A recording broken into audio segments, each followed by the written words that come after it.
आप ये बताइए कि यहाँ पर आखिर ऐसी क्या दिक्कत हुई है जिससे कोयला कम पड़ गया है, अब बिजली पैदा करने के लिए कोयला नहीं रहा है। देखिए दिक्कतें तो बहुत सारी हैं। तो भाई सीधे तौर पे अगर देखी जाए तो कोयला जो है मुसलमान कबाब खाने बंद कर दें, भट्टियां बंद कर दें, तंदूर बंद कर दें तो शायद कोयला कुछ बच सकता है। आप तो अभी कोयला संकट के लिए मुसलमानों को जिम्मेदार ठहरा रहे हैं। कबाब से कोयले का क्या संबंध है? भाई सिकाई तो कोयले पे ही होती है ना कबाबों की। अब यूं तो संबंध पंखे का भी है, क्योंकि पंखा नहीं चलेगा तो कोयला कैसे चलेगा। तो बिजली की खपत के लिए भी हो सकता है कहीं ना कहीं मुसलमान जिम्मेदार हो कि भाई कोयला भी जला रहे हो तुम और पंखा भी चला रहे हो, तब जाके कबाब बनता है। तब जाके कबाब बनता है। और खाने वाले खाने के बाद में हाथ साफ करके चले जाते हैं। कोई ये नहीं देखता कि कोयला खर्च हो रहा है या हवा खर्च हो रही है। लेकिन कुल मिला के ये है कि विपक्ष को इसकी तरफ तवज्जो देनी चाहिए, कुछ ऐसा इसका भी ब्रह्मास्त्र निकाल। ये खबरें आप लगातार कुछ दिन से पढ़ सुन रहे होंगे कि भारत में कोयले की कमी हो रही है, जिसकी वजह से आने वाले दिनों में देश के कई हिस्सों में बिजली का संकट खड़ा हो सकता है, यानी आपके घर की भी लाइट गुल हो सकती है। लेकिन क्यों? क्योंकि भारत में 135 कोयले पर आधारित पावर प्लांट हैं, जिनमें से आधे से ज्यादा कोयले की तंगी झेल रहे हैं, क्योंकि कोयला भंडार में बड़ी कमी आ गई है। भारत में 70% से ज्यादा बिजली कोयले से बनती है, इसलिए चिंता बढ़ गई है, क्योंकि इससे महामारी के बाद पटरी पर लौट रही अर्थव्यवस्था फिर से पटरी से उतर सकती है। बिजली से ही हर चीज चलती है। ऐसे में पूरा उत्पादन सेक्टर, सीमेंट, स्टील, कंस्ट्रक्शन, सब पर कोयले की कमी का असर होगा। लेकिन ऐसा हो क्यों रहा है? ये संकट अभी का नहीं है, बल्कि कई महीनों से पैदा हो रहा है।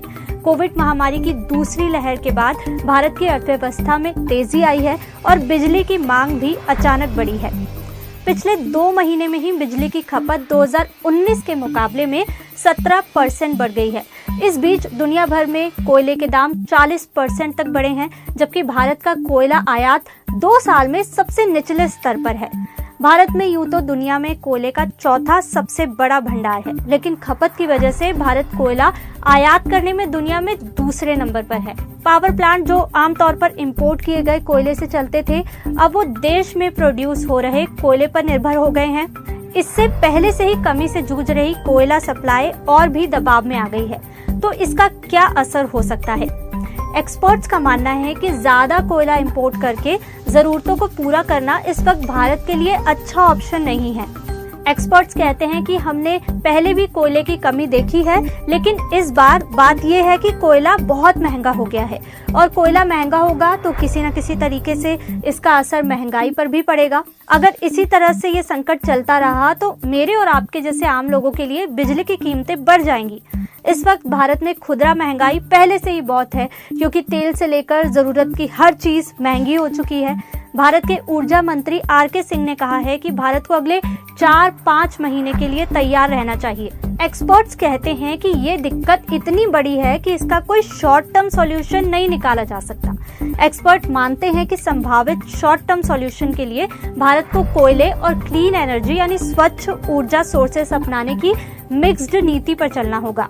वो कहते हैं कि पूरी तरह रिन्यूएबल एनर्जी पर शिफ्ट हो जाना संभव नहीं है और बिना किसी ठोस बैकअप के 100% रिन्यूएबल एनर्जी पर डिपेंड हो जाना सही रणनीति भी नहीं होगी।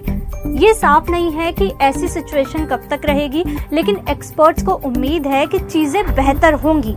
वो कहते हैं कि मॉनसून खत्म हो रहा है और सर्दियां आ रही हैं। ऐसे में आमतौर पर बिजली खपत कम हो जाती है और बिजली की डिमांड और सप्लाई के बीच का अंतर कुछ हद तक कम हो सकता है। फिलहाल भारत सरकार ने कहा है कि वो कोल इंडिया के साथ मिलकर प्रोडक्शन बढ़ाने और अधिक खनन करने पर काम कर रही है, ताकि सप्लाई और खपत के बीच का अंतर कम किया जा सके। एक्सपर्ट ये मानते हैं कि भारत शॉर्ट टर्म सॉल्यूशन से किसी तरह अभी के संकट से तो निकल सकता है, लेकिन देश की बढ़ती ऊर्जा जरूरतों को पूरा करने के लिए भारत को लॉन्ग टर्म विकल्पों में निवेश करने की दिशा में काम करना होगा।